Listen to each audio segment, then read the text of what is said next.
I am Eric Polley at ericpolley.com, and we have 80 seconds to add keyframes in Blender. Let's make something animated with some keyframes. So let's hop into Blender, create a general project, and with the default cube selected, I'm going to go and drag this timeline up a little bit, and I'm just going to hit the I key. That'll create a keyframe on this object, and you can see the location, rotation, and everything here in your object properties.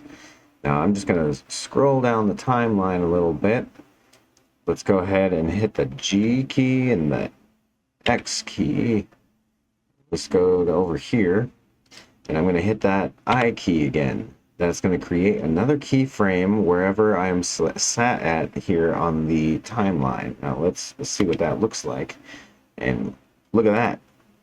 You are on your way to creating some animation in Blender. Dude, awesome. I'll see you on the next video.